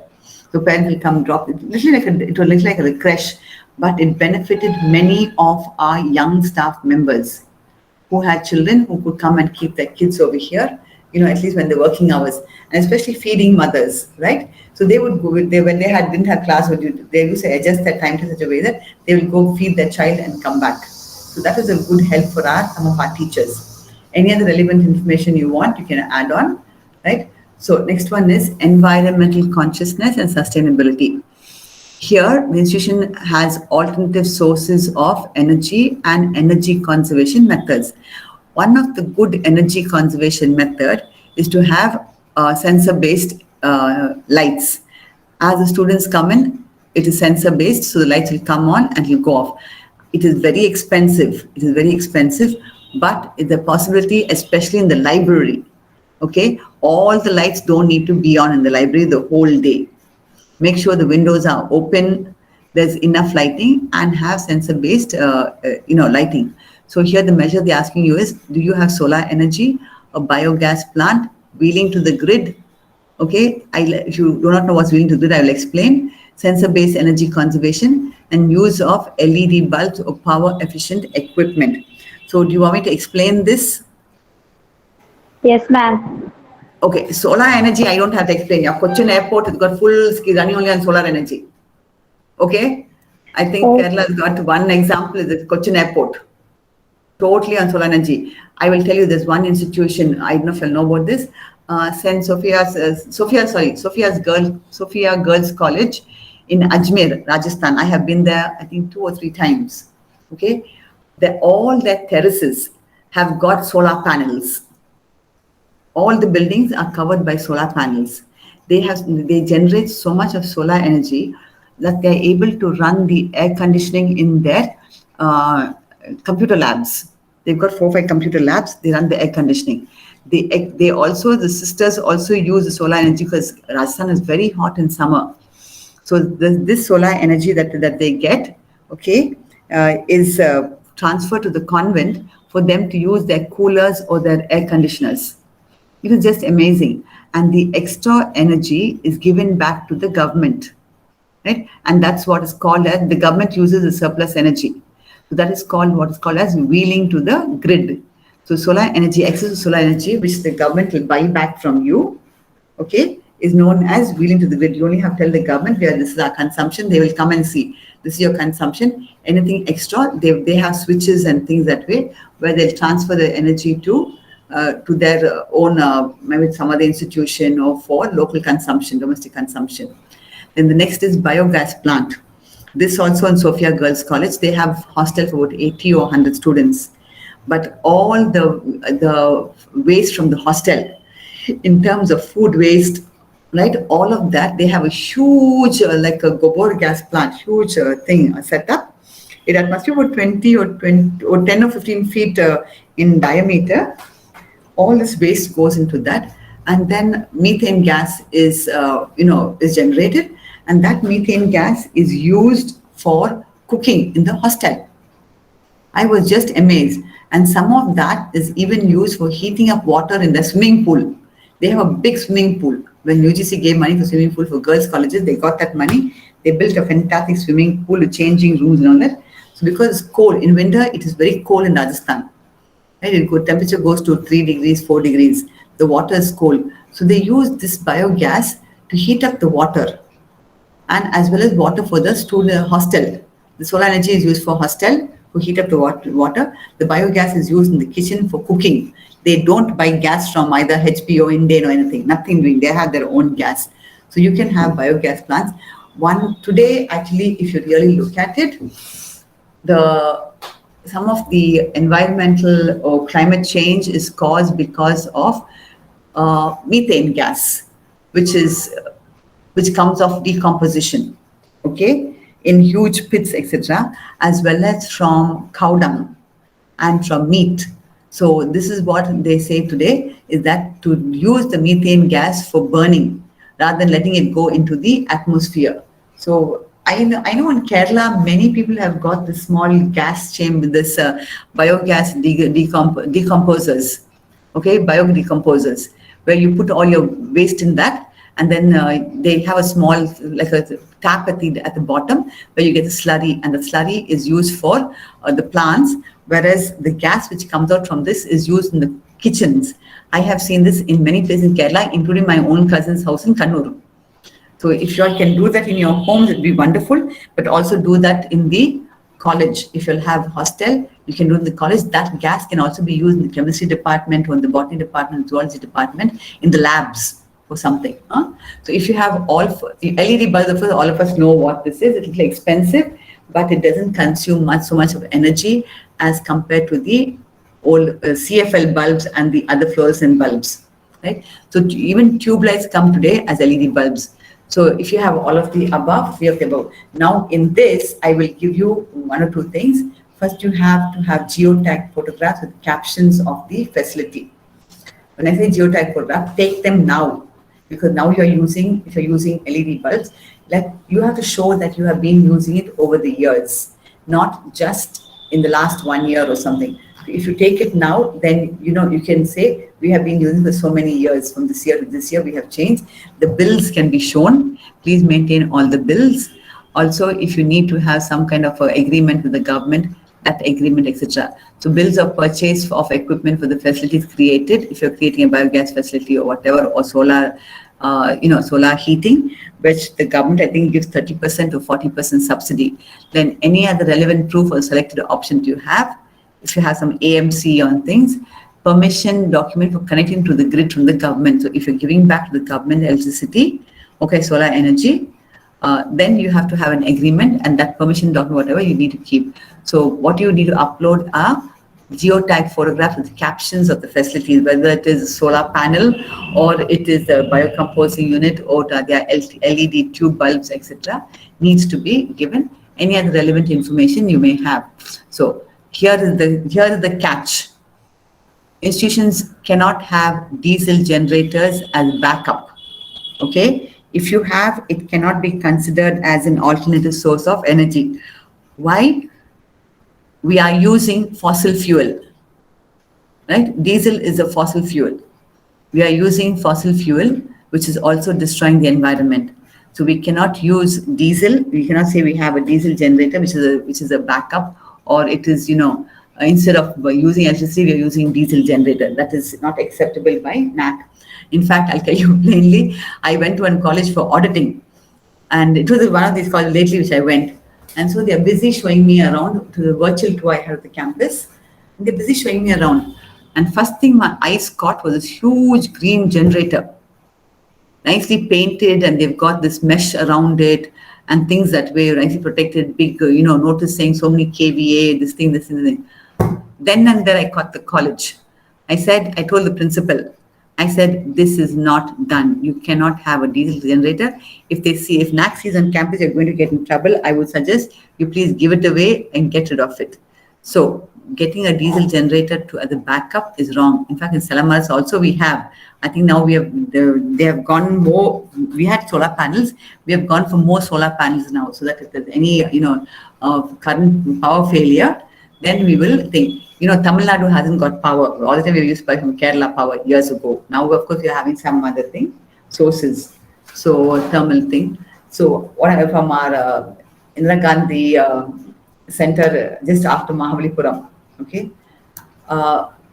If you have this generator, get rid of it. Try to put in solar powered solar energy, solar panels, right? Next is 7.1.3, describe the facilities in the institution for the management of the following types of degradable and non-degradable waste. So they've given you over 6 types of waste. One is solid waste management, liquid waste management, biomedical waste, which normally we won't have, right? National Science College, e-waste, all your old computers, old printers, dot matrix printers, all of that. What do you do with it? Pen drives, CD drives, CDs, Or how do you manage that e-waste? Do we just dump it in a thing? Or we take and give some other institution and poor school or something, and then when they finish, they dump it in the garbage. That's not done. So we have to have policies on this, on how we manage. I'm talking about the policy, okay? You have to have a policy on how the institution manages the degradable and non-degradable waste. So degradable waste is easy, as I told you. You can get biogas out of it to run some of the things in the hostel or even in the college, the Bunsen burners in the chemistry lab. There are other ways also of using this gas. You can give it, tell the government, they will pick, if you have excess of gas, you can use it for the, for heating up in the convent, whatever, the different things you can do.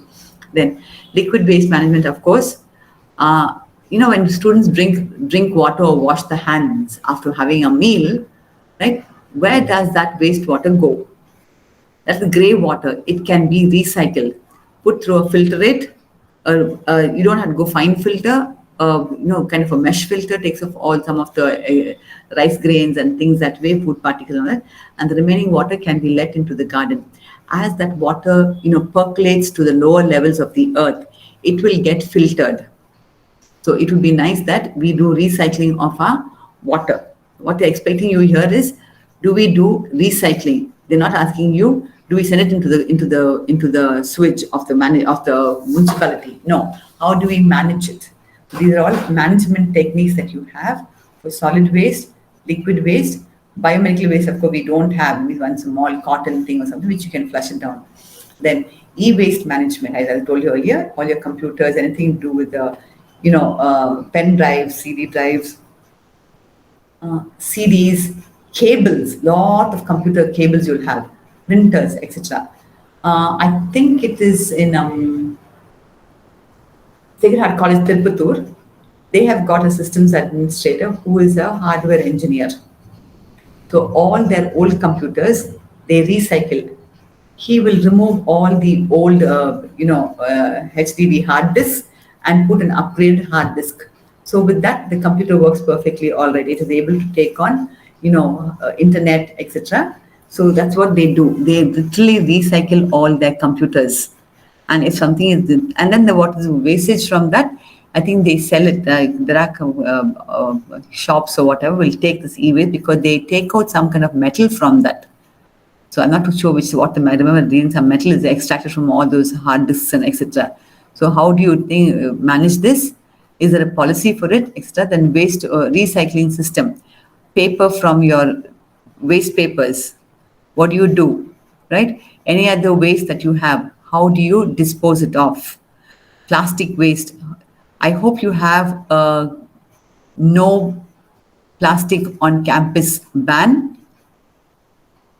I hope that UGC mandated that no plastics on campus. Okay, use of plastics is prohibited on campuses. All our files, etc. What you used to do earlier, strip binding, spiral binding, all that has to go. Put stapler and that's it. Then hazardous chemicals and radioactive waste management. We may not use radioactive waste, but hazardous chemicals, sometimes, in biotechnology lab, we use EDTA, we use SDSP for doing electrophoresis, etc. in our laboratories. All of that needs to be disposed of in a ethical manner. We just can't put it down the drain. Okay, we need to know how to dispose it off. So what you need to do is provide the link to the relevant agreements, okay? MOU with the government for e-waste management or for hazardous chemical management, right? Or for wheeling, for the if you have biomedical waste is normally for the hospitals and nursing institutions. So do we have relevant documents like agreements or MOUs with the government or any other approved agency to remove all our waste from the institution? In fact, Salama's got a an agreement with the corporation that they will come once in 2 days and pick up all the garbage, especially the leaves, of course, we put into a pit. I think plastics and things that we know that also has come down.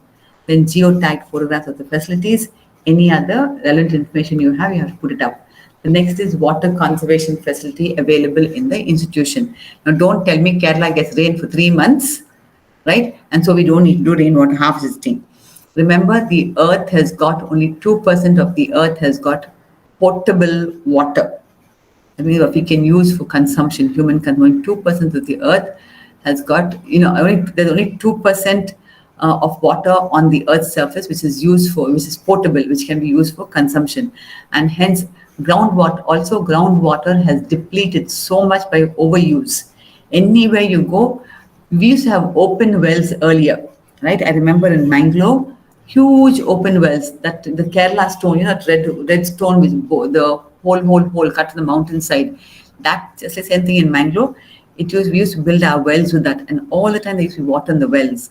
Now all that is gone. Everybody's got a bore well, and the bore well has gone from 15 feet right down to 80, 90 feet, including in Banglore town, which gets so much of rain. Why? There is no rainwater harvesting. Everything is a runoff. Earlier, where there were fields, Banglore is only 3 square kilometers. Today, it is some 20 square kilometers from one point, from the center. Okay? Buildings. Cement. Close up everything, don't have lawn, don't have any, rainwater harvesting pit, nothing. So the water table are simply going down very badly in India, especially in India, because of overuse of water, misuse of water. So it is good even in Kerala that you have rainwater harvesting, so it will bring up the level of the water table. Bore well, open well, recharge. If you have a bore well, do you have beside it an open well which can recharge this bore well, or any other kind of system, a rainwater harvesting pit or whatever?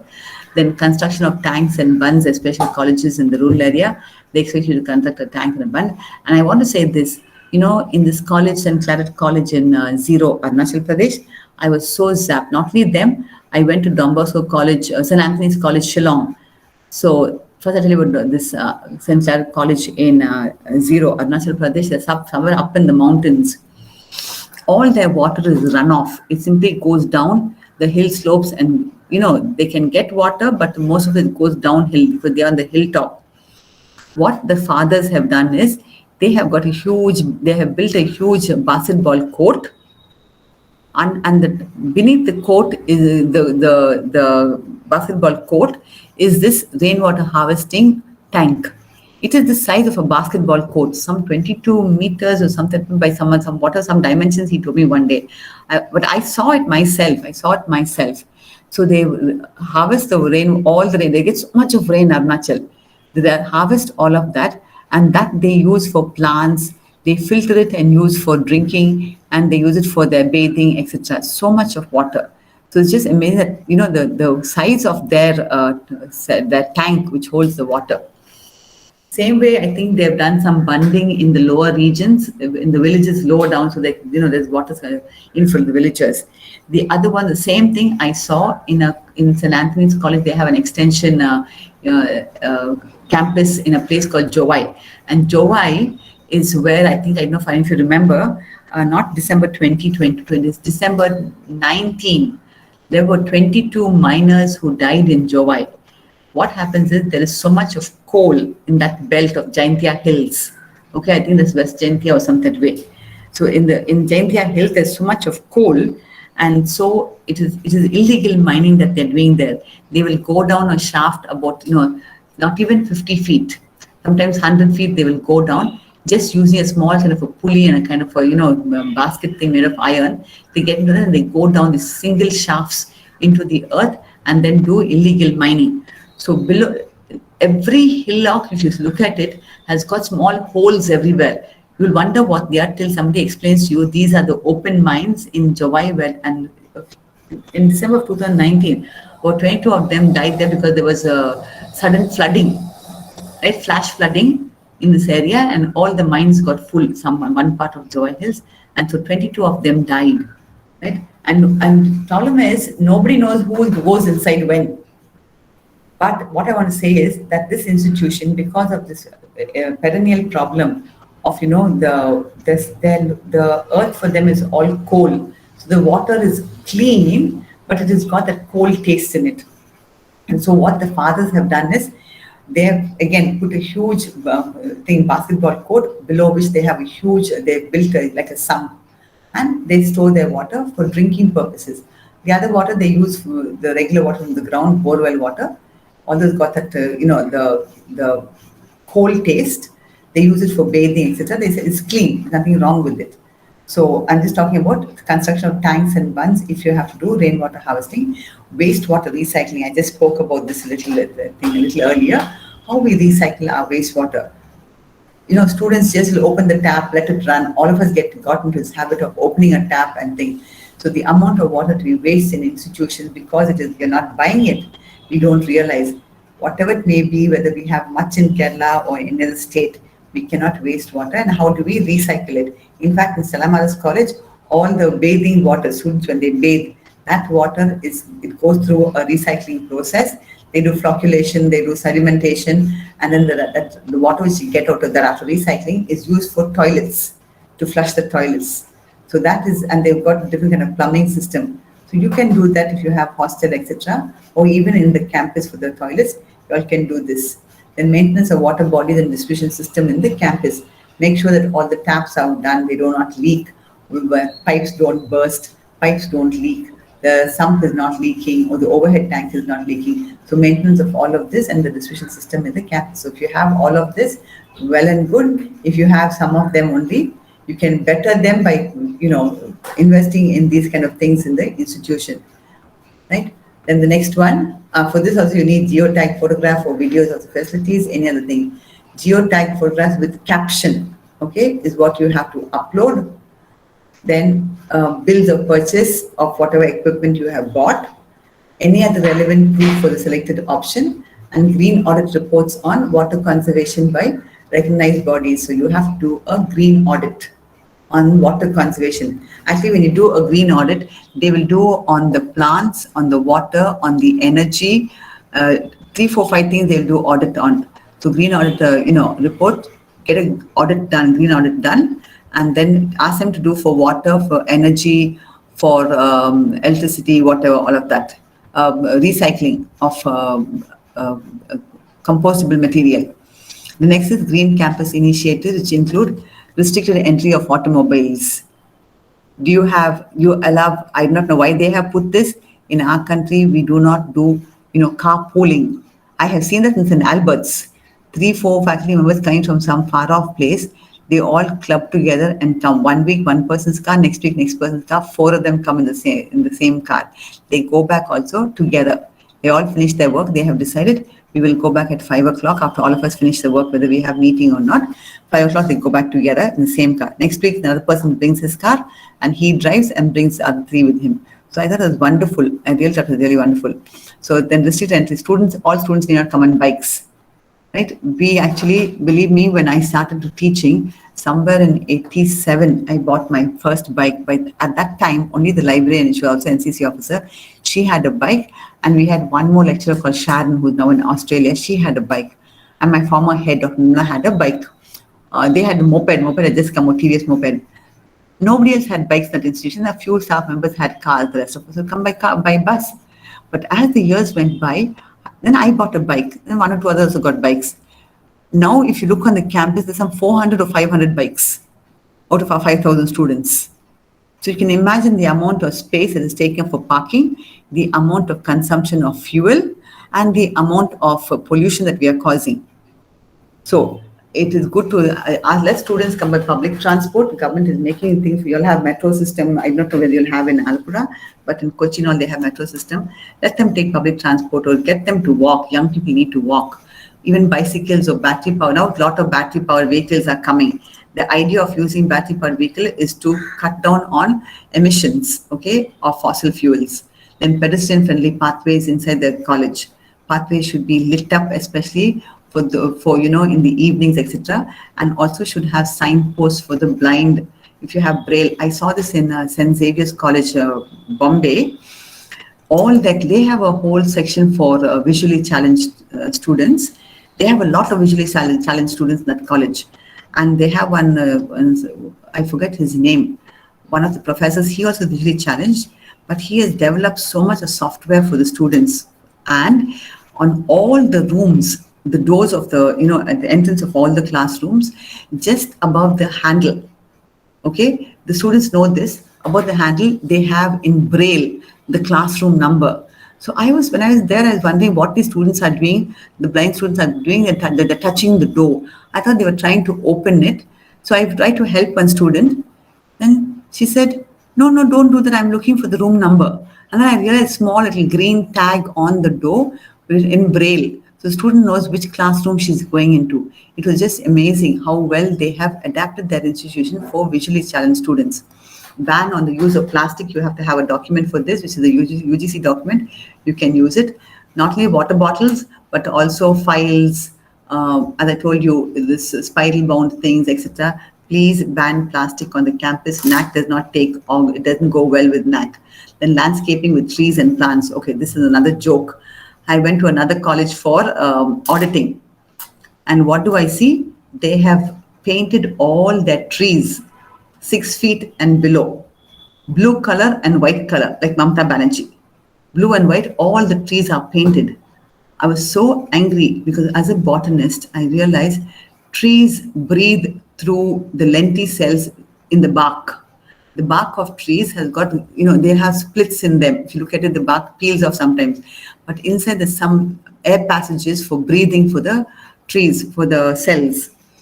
When you put paint, you're blocking all of that. You're literally killing the tree. And imagine going and painting a tree. So I told, and I said, no, this is somebody told them it seems painted the college look very nice. How do you remove the paint from a tree, from the bark? I was so upset with them. So please do not do such things. The other thing is, do not use plastic pots. We don't realize, we say ban on plastic, but all the pots on the campus are in plastic. All the dustbins are in plastic. Right? Today you get mud pots. You also get disposable thing for garbage. You get mud containers, or you can use aluminum tins or whatever neatly painted. You can in garbage tins. You can use with a lid. Please do not use plastic garbage tins or plastic garbage disposal things in the campus. So if you have all of this, well and good. If you do not, please improve on this. You have time. You have time to improve on all of this. Excuse me, ma'am. Yes. Ma'am, just one doubt. Now in our institution, we are not completely plastic free. Rather, we are using the plastic that we had bought quite years back. So, ma'am, doesn't that also support 3 hours when we say reuse like that? Is that okay? Now, for the new things that we are buying, we are focusing that we don't use plastic anymore. We are all using, like you said, mud pot and things like that. But the old things which are still in good condition, we are using it as such. So, can't we support it by saying that we are focusing on that policy? So, 3 hours, ma'am? Okay, what I'm saying is, okay, reuse, recycle, all that's fine. Use it till you can. Do not invest in new things like chairs, plastic chairs. Neil Kamal company has made millions and zillions of rupees by having plastic chairs. All our auditoriums have become plastic chairs, right? Slowly get rid of it. We cannot use we can't use wood either. Yes. Wood is also not available, but we can use iron. Okay. Iron chairs are coming, okay? You can use it. Slowly, if something breaks, don't replace plastic with plastic. Yes, sure, ma'am. Okay, ma'am. Files, you get cardboard files now. Yes. We are switching on to that, ma'am, slowly. Slowly. Yes. We can't do overnight. Yes. We cannot do away completely with plastics. Yes, ma'am. Okay, we cannot do completely away with plastics. But to the large extent, what is possible, do, for example, pots for plants. Yes, ma'am. We don't need to put plastic pots for plants, right? That is not necessary. So those kind of things. See what can be done. You've got time, and the next 2 years, I think little more, another 10% of the plastic will disappear from the campus, right? Yes. Yeah, that's all you need to look at. Okay, so what it requires, what is important here is you have various policy documents, okay, or decisions circulated for implementation. All stakeholders know about all of this, no plastic, about the landscaping. People can, what is to be done from the management down. Everybody knows that these things have to be done. You should have policy documents. So please ensure policy document on the green campus, not just on plastic, okay? All of which is there, the use of bicycles. See, if you charge students for parking, a pretty high parking fee, right? One way of making money, that's not the point. But the fact that they will not bring their bikes to campus. Okay, so that's one way of doing something, or even carpooling. In fact, earlier staff were allowed to bring their cars to campus, no parking charge. When the number of cars tripled from 5 to 10, now to nearly 50 or 60 cars are there on the campus, right? First, for parking, there was no place. Secondly, everybody coming one car, one person, one car. So I think the management has got a little smart now. They said do carpooling or pay a hefty amount for parking. And for staff, okay, in the beginning they were finding it okay, 1 month 200 rupees, 300 rupees, okay. But when it goes up as time goes by, it pinches the pocket. So I think now they're a little bit cautious about how many cars they all come to do carpooling. So we also get to meet faculty from other departments who are coming in the same area, right? Get together and they come. Some of them nowadays have switched to, I know one of my staff members, she parks her car near the airport and she takes the metro from the airport to the college, somewhere near the college, and she walks that little 10 minutes walk. So she said, ma'am, it's good for me. One is I get little time on my own without running over traffic. I get little time on my own in the metro, in the train, because she leaves by 6:45, she leaves her house. And she said, I get a nice 10 to 15 minutes walk from the metro station to the campus. So that's a good thing, it's good, healthy also. So these kind of things, have some rules and regulations for use of all this in the campus. Have a policy for green initiatives in the institution, right? Okay, the next one is, if you have any circulars, okay, for implementation, that also you have to upload, put them as any other document you have, brochures, for anything that you have brought out, right, for use of the pedestrian-friendly pathways or whatever. If you have some kind of documentation, whatever it may be, use them as supporting documents for your thing, for this. Next is quality audits on environment and energy, that they are undertaken regularly by the institution. So green audit, energy audit, I just told you about this, green audit, energy audit, environmental audit, clean and green campus recognition, if you have any awards for this, okay, and beyond the campus environmental protection activities, whatever you are doing, beyond the campus, okay, not within the campus, if you go to a village and, teach them recycling or whatever, or how to protect the trees in the particular area, or how to do tree plantation and things that way. If you're doing any environmental activities, it's beyond the campus, not in the campus. Okay, we are all busy doing in our campus, but how do we sensitize society and the community that we live in? Then reports on environment, energy audits submitted by the auditing agency. You need to submit that. You need to do certification by the auditing agency. You have to get the certificates and awards which you have received for any green campus initiative, and any other relevant information that you have. You may upload all of this. See, I want you to know criterion 7 is compulsory. There's no two ways you can leave out any of the metrics, which means you have to implement all of this. You may not be able to implement 100%, but at least 70-80% you should be able to implement. Okay, somebody has raised their hand. Ma'am, Yeah. Yes, I would like to ask you something about the energy audit. Not just energy audit, green audit. We have been doing in 17-18, we have done the green audit with the help of an external agency. I don't remember whether it is an authorized agency, but we have done it. And after that, we have been doing the audits by the faculty and the students, with the help of students. Yeah, that's and okay. Is it enough to certify the report of the audit by the responsible faculty and the principal? Is that sufficient, or is it required that there should be an authorized external agency? First and foremost, in this country, we don't have very good agencies to do any of this. Okay.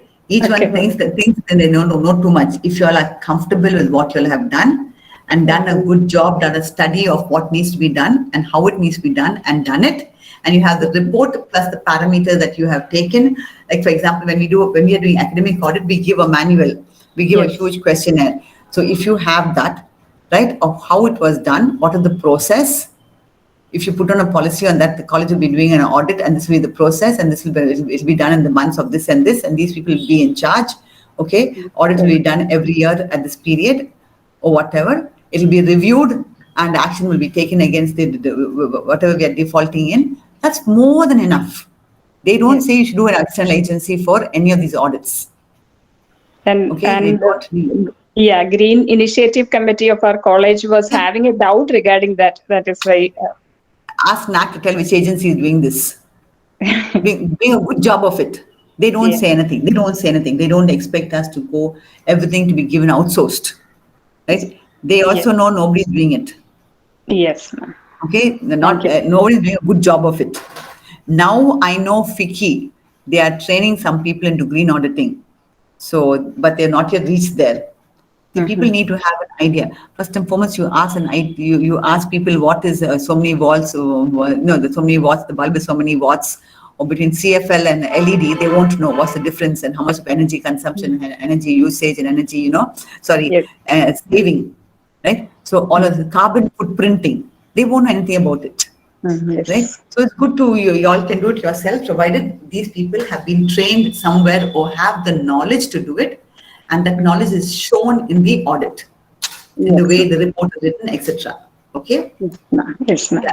So certificate from auditing agency, it may not be an agency, it can be even from within the campus if possible. But at least once in 5 years, you can get out some good agency. If there is, look for some good agency once in 5 years. Okay? The rest of it, you have to do yourselves. It doesn't mean that every year you have to go outside. All that won't happen. The fact that you are conscious of environmental protection and conservation is important. Yes, ma'am. Thank you. Certificates for the award received from the recognized agency. So all of this is there. Report on environmental promotion activities conducted beyond the campus.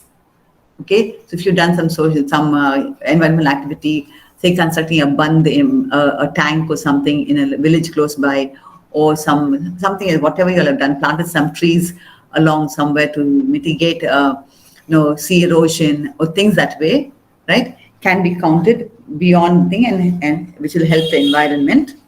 Okay, get geotagged photographs of that. So even those things you can do every year. 1 week or 1 weekend, students will go for environmental activity, promotional activities in different places, accompanied by their thing. So one Saturday morning, everybody goes, the whole college, everybody goes or meets in some place and does, or do it in groups in different places. Okay, just find ways and means of doing little things like this, contributing to society, to the development of society. Any other supporting documents for the claims made? Okay, 7.1.7, the institution has disabled friendly, barrier-free environment. Okay, what they mean by this is, when you have students who are differently abled or physically challenged, differently challenged students, have you made sufficient provisions for them to feel comfortable in the institution, not just in teaching, learning in the classroom, but also in the outside in the campus, that they can, if they can go to a cafeteria, they are able to, they have a board for them with all the items in Braille. That nobody has taught us, like how telling colleges to do this, right? When I saw Mumbai, St. Xavier's Mumbai, the classroom door has got things in Braille. Students who are not able to walk, the classes are held on the ground floor. If you don't have a lift, do we make arrangements for them to have their classes on the ground floor? If we have too many of the students, then necessarily we have to have a lift in the campus, okay? So what they asked me is that we are sensitive to the fact that these people need to be helped. They need to be enabled to study also. So built environment with ramps, lifts for easy access to classroom, disabled friendly washrooms. That is coming in a big way now. Earlier we never had, now including in airports we are having this, in Indian airports, which we never used to have before. Signage including tactile path, lights, display boards and signboards. Okay, then assistive technology for and facilities for persons with disabilities. So that is what they call Divyangjan. Accessible website, screen reading software, mechanized equipment, etc. We had something for 2 students who were blind in the English department. We had a software called JAWS. In fact, one of them went on to finish her PhD, and now she's a lecturer in a college in Tamil Nadu. So it's just amazing to see that. And I'm telling you, if you go to St. Xavier's, if anyone goes to Mumbai, go to St. Xavier's College and see how they have for the visually challenged persons.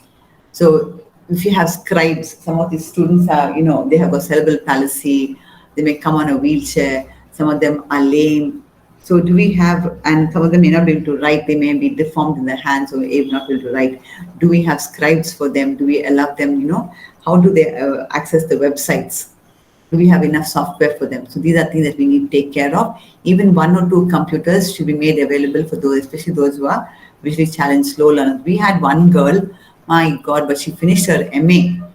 She used to take 6 hours to write an exam. 6 hours. In spite of the scribe being there, by the time she dictates, it'll be so difficult. Initially she would write the exam, but her mother would come and leave her in the college every morning, wait on the campus, take her back home. And she finished her MA. It was just amazing to see that kid, just amazing. It's not funny. There was another guy I told you, a blind student, whose mother used to come, leave her there, wait till she finished, and then go back, take her back home. So we used to give the mother some work in the library just to keep her occupied, pay her some, this not very rich family. So she was happy for that. So this kind of thing that something we can do for society also. Then provision for inquiry and information, human assistants, readers, scribes, soft copies of reading materials, screen reading, etc. These are things that you can do for students who are visually challenged. So if you have all of the above or whichever you have thing, again, policy documents and information brochures on the support to be provided. How much, to what length will the institution go to help these kind of students who are differently abled? Okay, so that is the document. Can we go the whole length of the way, or can we do only this much? Right? How much can we do? That's a policy document on the support that we can provide to the student, and that policy document must be given to the parents when the child is being admitted into the institution, so that they know that this much only that we can do. I went to one college where, because there was a girl who had, I think she fell down somewhere and she was paralyzed waist down, brilliant kid. Her father was in the army. He was transferred from one place to another place, and when she joined this college somewhere in the new place that they went to, they did not have restroom for her. So then the college authorities told the parents, please wait for 1 week. We will ensure we have a good restroom for her. They put up, they changed one of their restrooms. We make it, enabled for her wheelchair to go inside. And after that, they admit her in the institution. And I have met that student, and I have seen the facility that they have given her. They also built ramps, and they moved most of her classes downstairs. So that particular thing had all the classes in the ground floor room.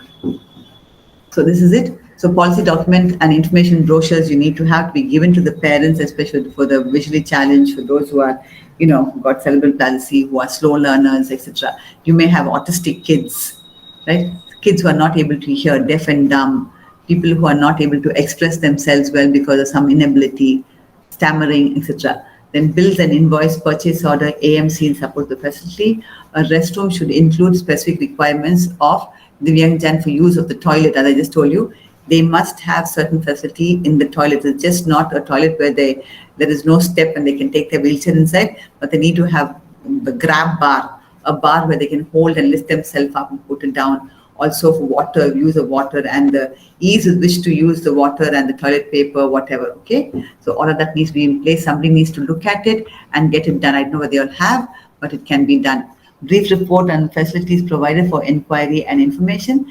Bills of software procured for providing assistance. Now, without valid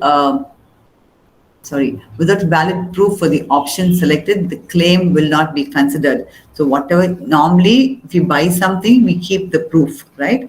But make sure all the proof for the AMC, etc. has been maintained. It's also reflected in our accounts. The next one is inclusion and situatedness. Describe the institutional efforts initiated in providing an inclusive environment, that is, tolerance and harmony towards cultural, regional, linguistic, communal, socio-economic, and other diversities. We have in this country, we always say diversity, unity in diversity. I don't see that unity very often. In our colleges, some institutions, it's where you can see students, Dalit students are ostracized, they won't sit with the others, things that way. Even language barriers becoming more and more difficult, religious barriers are becoming more and more difficult. We gang up into our own regional thing, okay? Language persons. Or I said very plainly, students who come from Kerala will not talk to anywhere else in the college. They'll only find students from Kerala to talk to, right? Same way when they come from North India. Same way when Tamilians go somewhere else, they'll all gang up together. This is in us Indians, I don't know why. Okay, and I'll tell you my own experience in this. This was way back in 1987. I was a young staff member. One day, Sister Helen, the principal, called me and told me, Ordetta, there is something has just come, a notice is hanging over there. Please go read and apply for it. So I looked at it. It was some notice to go for an exchange program to Sweden. And I couldn't bother. I thought, who will go to Sweden? Who will send me and how I can't get through? Anyway, I applied for it and I got called for the interview. And there, sitting at that interview, were two Swedish people. There was also the Swedish consul, Stina Vasu. There was Rukmani Devi, the thing. She was a good thing, a well-known personality. And then there were 2-3 other people. There was also, I think, at that time, there was someone from SWEDA, India Development Agency, whose sister-in-law was one of our faculty in the college, which I did not know till after a couple of days. So when I went for the interview, I saw all these teachers from different institutions, all of them, all dressed up and each one looking at some general knowledge book and mugging. I could not be bothered. Anyway, I went there, I went inside, and this whole bandwagon of people sitting over there interviewing.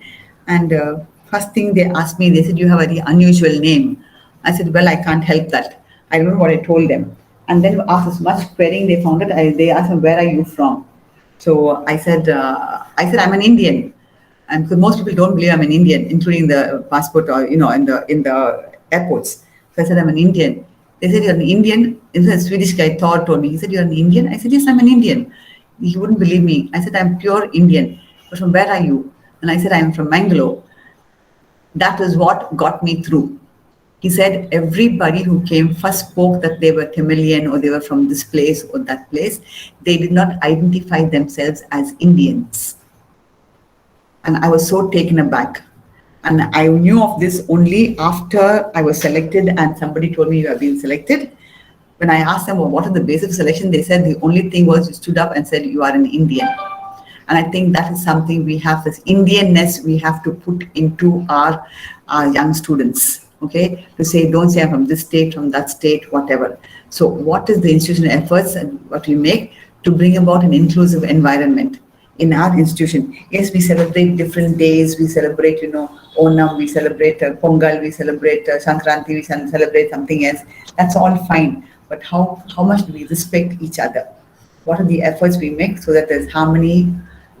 There is, there's no regional differences among our students. Nobody feels left out. Etc. Okay, so supporting documents and the information that you provide, because this you have to write in 500 words. If you have programs, etc., in fact, we have something called Ethnic Day. Each one will come in their own outfit, but they won't be from that particular state. Sometimes the Gujarati girls will wear, saris, wear the mundu from Kerala, and somebody else will wear the thing from the northeast, the lungi from the northeast. So they really dress up well. It's one way of getting them to look at the other cultures in our country. And we've got a plethora of things in this country where students can use and, harmonize themselves with this. The next is human values and professional ethics, sensitization of students and employees to the institution, to the constitutional obligation, values, rights, duties, and responsibilities as citizens. So this is both for students and for employees, including faculty members. You have to describe this in 500 words. The various activities of the institution for inculcating values for being responsible citizens as reflected in the Constitution of India. Also that we offer a course on Indian Constitution can be written over here. I think most institutions are offering this course on Indian Constitution, right? So write out the different activities that you have, including, as the rights and duties of responsible citizens. When we were children, we had to repeat that preamble, okay, that pledge. I forget it now, but every day in the class we had to say that. So it would be nice that, once in a way that we inculcate in our students that this is our constitutional duty, obligation. These are our values as Indians, these are our responsibilities as citizens. We have a tolerant race. We allow everybody else to do their work. We do not stand up for things. So details of activities inculcating the values. Let's say it renders students into responsible citizens, and any other relevant information that you have. Then the next one is describe the various,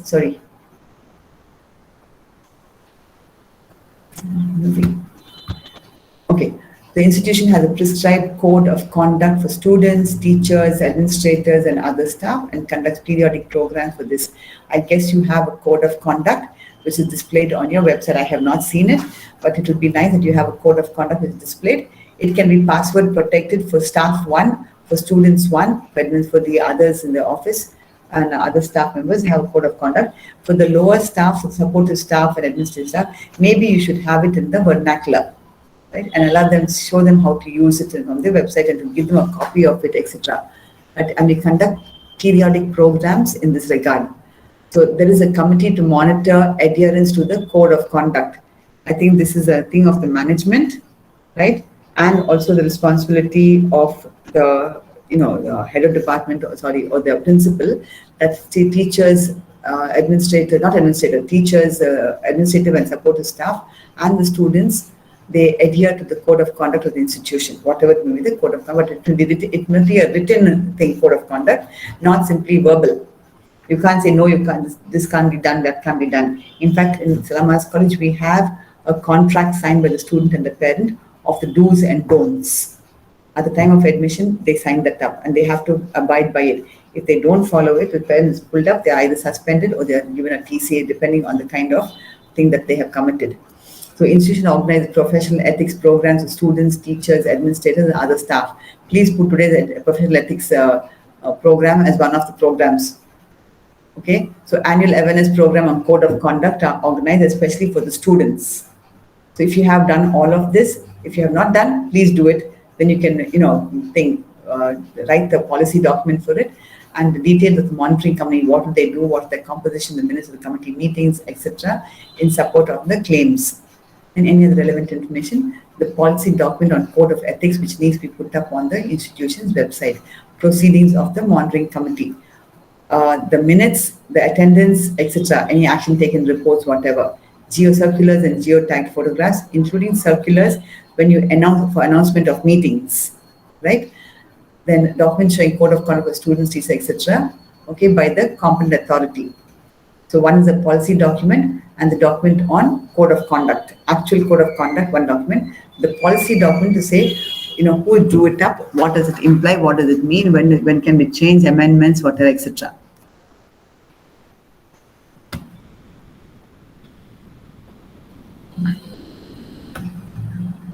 The next one is institution celebrates organized national and international commemorated days. Okay, this was a qualitative question. NCC, not NCC Day, sorry, Republic Day, Gandhi Jayanti tomorrow, Independence Day, Women's Day, International Women's Day, World's AIDS Day, Ambedkar birthday, all of that, what all we celebrate. How do we celebrate it? You can write that in, and I think every institution has big thing about celebrating all these days. Please write in 500 words, put geo-tagged photographs. Okay, and in the annual report of the celebration. So in the annual report, I hope that you are reporting all of these celebrations in the annual report. Okay, if you're not done it, please do it, but make sure it's incorporated somewhere in the annual report, and it is also in the printed format which goes into the annual magazine. The next one is best practices. As I told you, there is a format, but my point is decide now what you are going to showcase as a best practice. You have to give 2 best practices and work at that. Make sure it is a best practice of the institution, right? You have got 2 years time. Please identify the best practice, or if it is something from the last, what you've done earlier and you're continuing and bettering it, you can show a graph showing how you have bettered it. Okay, how you have improved upon that practice and it has become, part and parcel of the institution. Now for this, it is 30 points. You have the 2 best practices. The format is given in the manual. Okay, I think I have got the format here. Yeah, it says title of the practice, object, why are you doing it, the objective of the practice. You also have to give the outcome, the context, okay, the practice in itself. So whoever is writing, please keep this in mind. The evidence of success. Please, give that bullet all the evidence of success on the performance against the targets, then problems encountered and the resources required in about 500, they say 150 words. They give you the word limit for each of the sections, that you don't go beyond each one. And then the notes, any other additional information that you want to give, you can give, right? So this is the format. Then the last one is institutional distinctiveness. How are you different from other institutions, right? What is the character of an institution that makes you different from other institutions? Are you in keeping with the vision and mission of the institution? Why did you come into existence? For example, Salam Aras came into existence because there was no other women's college, except Queen Mary's. There was no other women's college in the Catholic, and no Catholic college, no other women's Catholic. Loyola was there, but it was only for boys. So there's no other Catholic women's college in the city of Chennai. Queen Mary was a government college. And so the Archbishop asked the sisters to start a college, and the university also told when the sisters went to the university asking permission, the Vice Chancellor was very happy, Malcolm Adisesha at that time. He said, yes, you can go ahead and start. So that is one of the reasons why the sisters began this institution. And it was for the young women who in the city who did not have the opportunity to get higher education. They had to go, some of the women went to Presidency College, co-ed college, many of them stayed back because, this conservative culture that we have, we don't want to go and sit in the same classroom as the boys are sitting down, in the same college as, these men are there. So it was very difficult, especially in Tamil Nadu. So that is the reason why they got the institution to begin. And it has done very well for itself. We are doing very well. So we have not lost track of it. We have not changed into becoming a co-ed institution. We still only have it for women.